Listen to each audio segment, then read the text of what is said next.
New tonight, veterans across the nation are calling on lawmakers to make crucial legislation for veterans' mental health as suicide rates continue to increase. And one Evansville veteran is in Washington, D.C.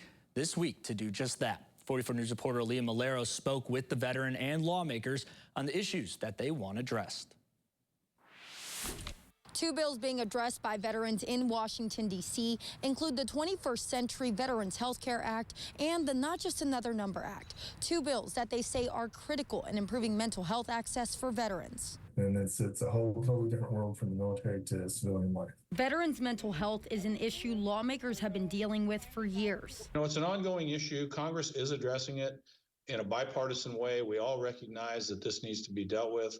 And we all want to make sure our veterans have the best care possible. Soldiers serving their time in the service experience traumatic circumstances in the battlefield, often coming back with mental disorders like PTSD, leading to severe anxiety, increased agitation, and suicidal thoughts and actions. Something that U.S. Army veteran Matthew Templeton is all too familiar with, being discharged from the Army in 2007, attempting suicide 12 times, losing 21 of his own service member friends to suicide. I didn't ever think to plan like a week out or who can I help out with this, because in my mind I wasn't going to make it today.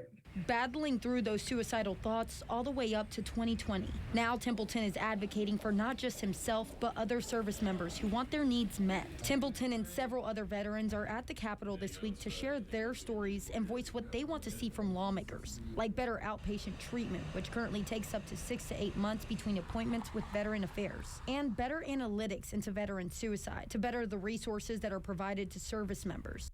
But we don't have the numbers to actually say, is this really helping? Is this not helping? Congressman Larry Bucshon says the issue is simply funding and how much to give to federal programs and for what areas. If you create a program and there's no funding, it doesn't do you any good, right? So I think a lot of its discussion is around cost. As work continues for legal actions, locally advocates continue to try and break the stigma surrounding mental health for veterans before it's too late. Help everybody else and just take on this baggage. Say, I'll overload myself. Speak your needs. If you're struggling, we're all in this together. We fought as a team. We'll come through as a team. There are programs like the Wounded Warrior Project that help with the mental toll in the transition for veterans. But Templeton says they hope by sharing their stories, it'll make an impact in the federal level. Reporting in Evansville, Aaliyah Malero, 44 News.